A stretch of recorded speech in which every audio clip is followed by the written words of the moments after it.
the Axis.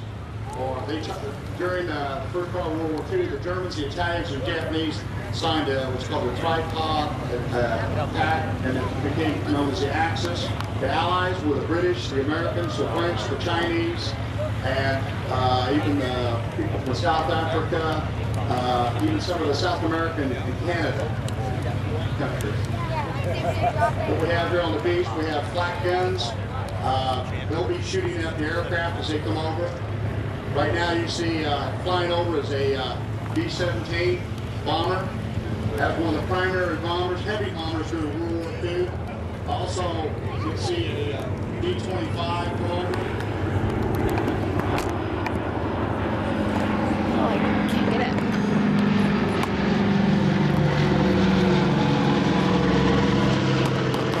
You can see there also are a number of fighters. Oh, if I got it.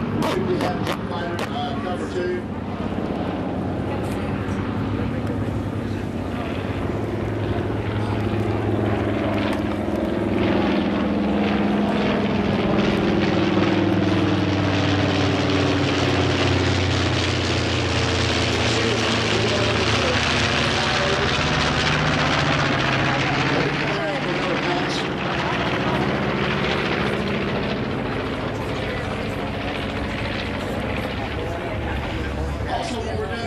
Folks, if you can't come back to the airport, the military and the World War II actors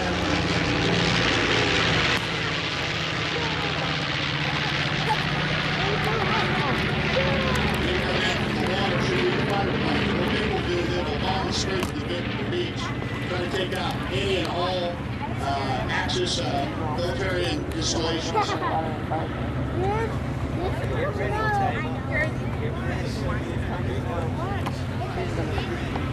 We got two AT-6s coming in.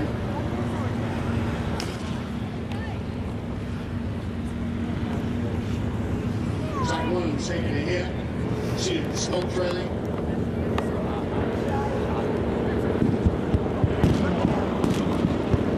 Did you see it right there?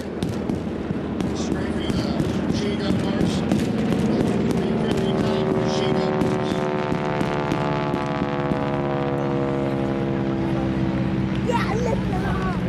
You can see landing crafts coming in over ahead their bombardment.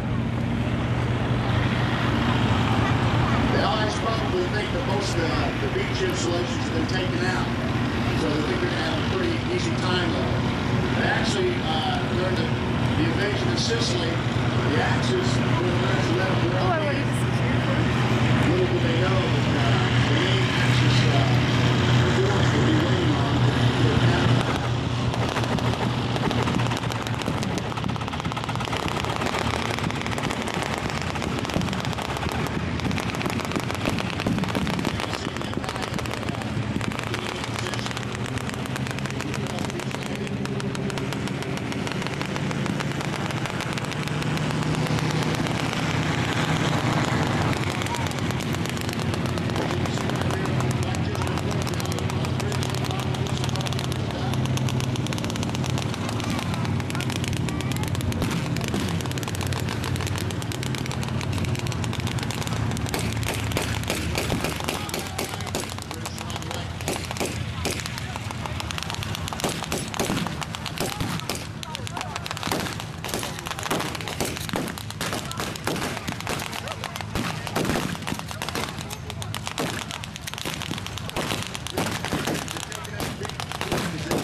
As you can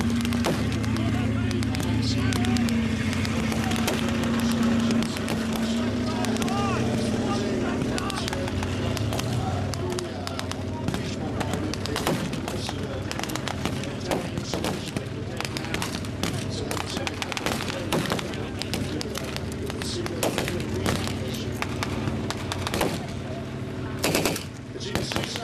some of the uniforms that the British are using.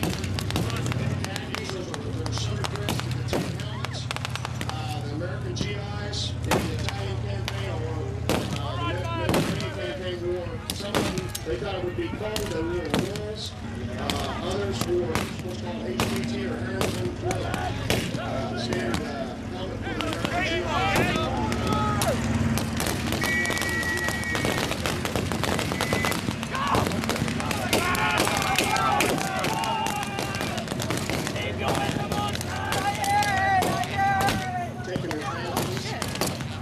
Moving up to the second burn.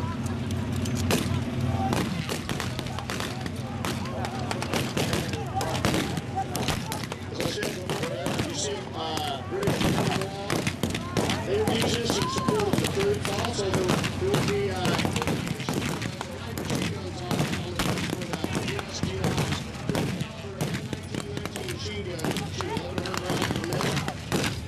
they would use those to lay down a base of fire to protect the troops moving forward. And one of the tactics that the troops would be using is what's called a leapfrog movement.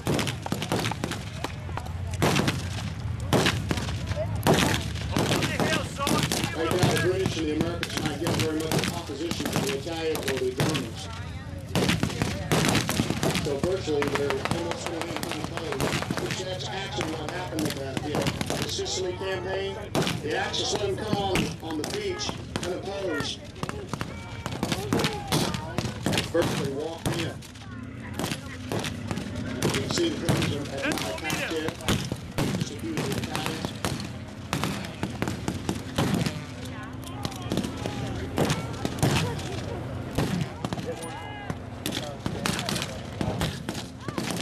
You see now there are a few of them on the hillside moving down to meet the Allied attack.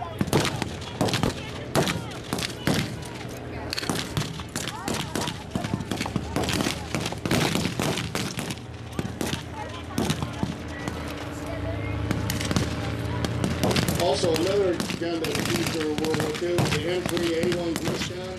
That gun really came out in 1944, and it was a replacement for the M1A1 Thompson submachine gun, which was real expensive to develop. The grease gun was used mainly by artillery, or not artillery, but by armored personnel. They could get the gun down inside the tank. And it was a 5 ECP also, and it would shoot 450 rounds per minute.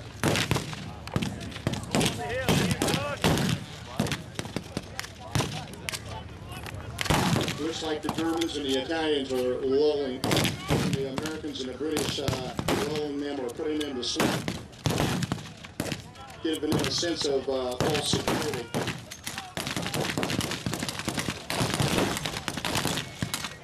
So they're sending the forward elements forward.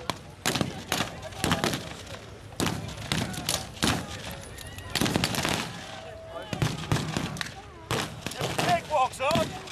Training for nothing. See the Italians retreating over the hill. The Americans and the British moving up to take positions that the Italians had vacated. That's the Italians. Also, another gun that the British would use was called a stem gun. It was a full automatic machine gun that they would use, very versatile.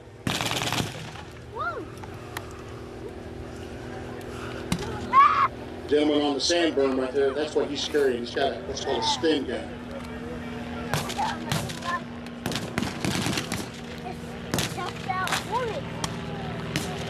Also above us right now is what's called an L5. That's an observation plane. The Americans use those for scouting or for reconnaissance. They would use those to find out if there was any artillery emplacements or any, say like even there would be armor moving up. Some of the German troops had some of the best armor during World War II, especially in the Italian campaign. If there was armor coming up, it would probably be a Panzer IV or what's called or a Tiger I. Both the Tiger I carried German 88, which was a very awesome weapon to use against the American Sherman. That was a standard tank for the Americans during World War II. It wasn't very good against the German Tiger tanks. It usually took about 5 Shermans to knock out one German Tiger tank. And the only vulnerable spot on a German Tiger tank was in the rear toward the engine compartment. The German Tiger tank would carry probably 4 to 5 inches of frontal armor, so it was awful hard for the Shermans to penetrate their frontal armor, whereas the Sherman tank would have anywhere from 2 to 3 inches, and the German 88 would just pierce that. A lot of the British called the Shermans like a lighter. They would ignite and they would blow up and just catch on fire. So, like I said, it took at least 5 Shermans to take out one German Tiger tank, and they were fairly prevalent in the Italian campaign during World War II. Also during the Normandy beach landing in hedgerow country. As you can see, the British and the Americans are starting to go up the hill. Check out the rest of the Italian emplacements to see if there's anyone left.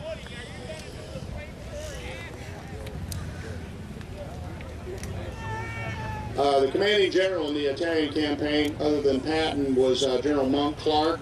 Also, in the Sicily campaign was also General Omar Bradley. Bradley was really popular with his troops. Of course, Patton, they called Patton Old Blood and Guts. He's always to the forefront. He never liked to take the same real estate twice. And so his tactics or his philosophy was attack, attack, attack. Also in the Italian campaign during World War II, Italy was one of the most mountainous countries in Europe, and it was one of the best heavily fortified by the Germans and the Italians. Also during World War II, toward the middle of 1944, after the Sicily campaign, eventually Italy would join the Allies with the overthrow of Benito Mussolini. Him and some of his cohorts were captured and executed by partisans. The other thing you want to know about the Italian campaign is that because of the Normandy landings on June 6th, Rome was the first Axis capital to fall during World War II, and didn't get very much publicity because of the Normandy invasion.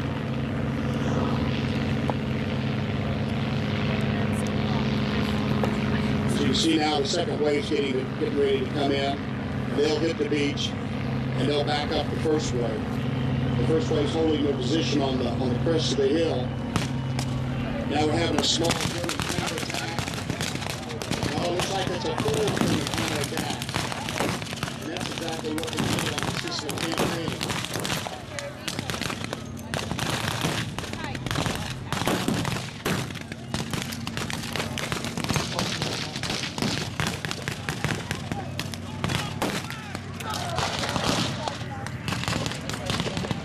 Some of the German weapons that you'll see here, the basic weapon for the Germans is called 498, the 5-shot tip-tail bow-action rifle.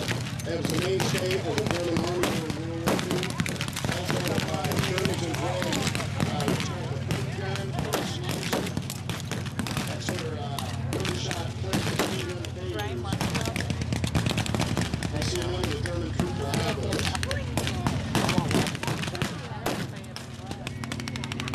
Also during World War II, in the middle of World War II, last year, 1944, and sort of part of 45, the Germans came out with a few more. One of them was called a Shoot Terror 44. It was used in Sicily or Italy, but it was mainly used toward the end of the war in the European campaign. It was the first actual assault weapon ever made. We had a third magazine and it had a shot behind it. It was too. It was also used in the Russian campaign. As you can see now, the Germans were advancing from positions of the Americans were pushing back.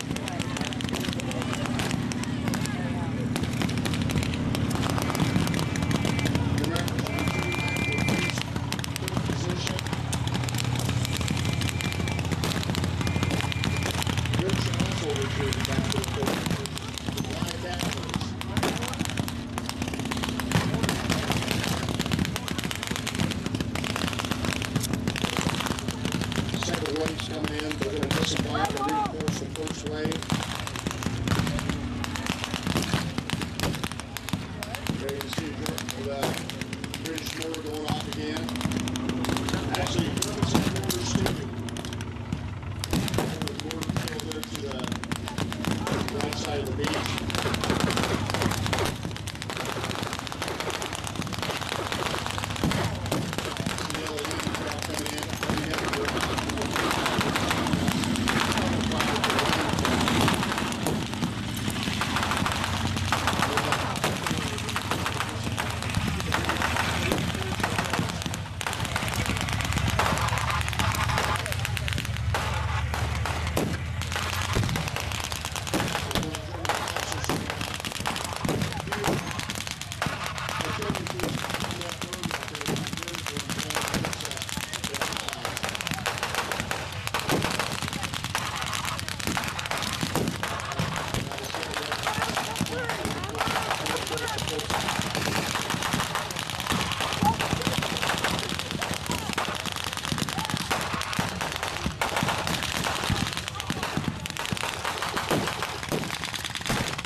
Position where the house is just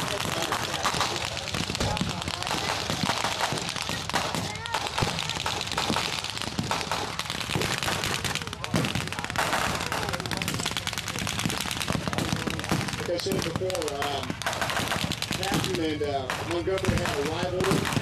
The main thrust of what the stop was in the middle of Montgomery's left flank.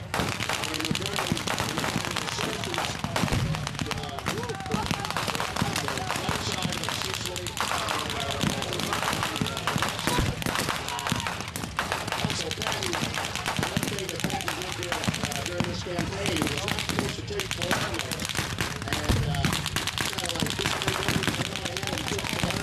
but the real prize during the Sicily campaign was Messina.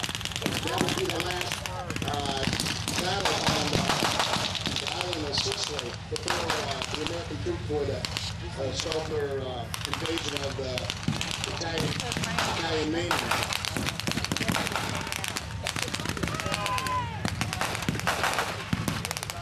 Here a few German potato mashers are being thrown, and that's what the Germans would use, open potato mashers or roasting grenades. For the Americans and the British would have the fermentation grenades, which they would call them pineapple.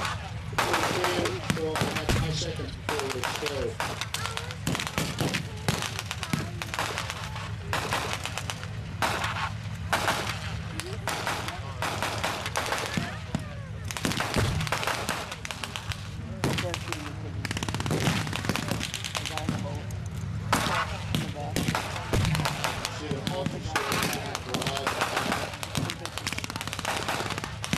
British have taken massive casualties. Some of the Americans were still at the first line of defense with beach burn. Presently, they start moving forward to reinforce the second front. You can see the Italians now are retreating back themselves. Actually, the Italian army really in World War II wasn't that much of any consequence during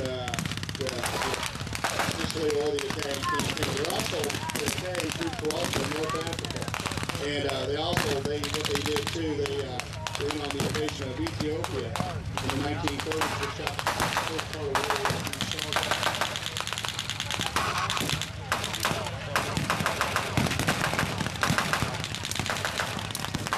One of the things that I'm also going to see here is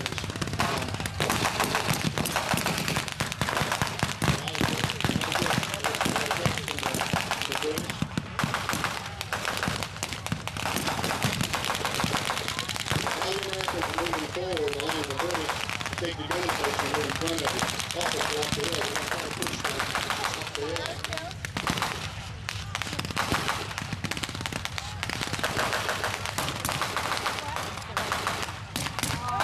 Now the Germans are starting to surrender and get us into a forward position.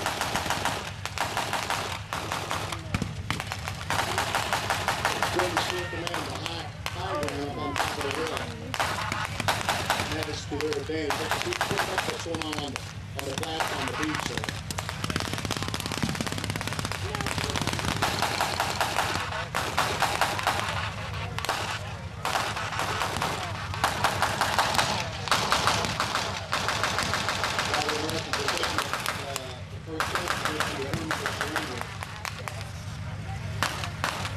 What they will do, the Americans will come up there and they'll frisk down the Germans to make sure they don't have any weapons on them. They'll put the grenades away from them, any pistols, knives, anything else that they think that might give them a chance to do harm to the American troops that take an enforcement.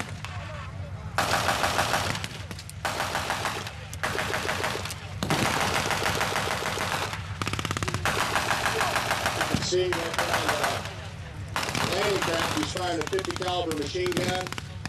That's a standard type of gun they would use on landing craft. That's also the same type of, would be a short barrel 50 caliber machine gun that they would use in the fighter planes. Very, very devastating as far as firepower. The range of a 50 caliber machine gun is really about 4 miles. But that's not very accurate, they can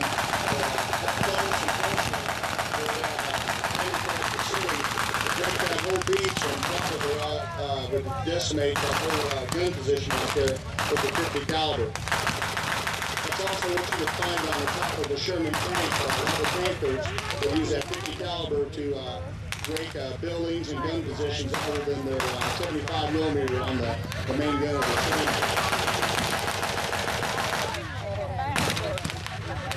You can see some of the Americans taking the German forces back behind the first wall.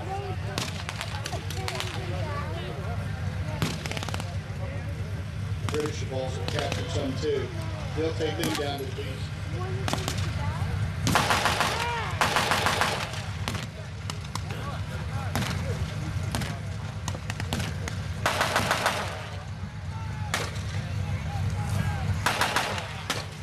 Now the Americans are moving forward, checking out the German gun position, making sure there's not anybody left. They're also going up the hill to take out the rest of the German positions in order to run those positions and take prisoners.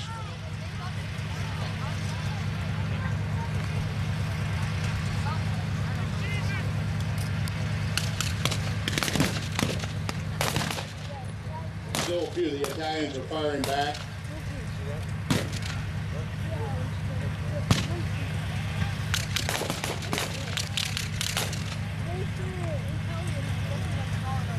It would appear that the Americans have taken the hill and taken the beach and won the day, with all the Italians and the Germans giving up.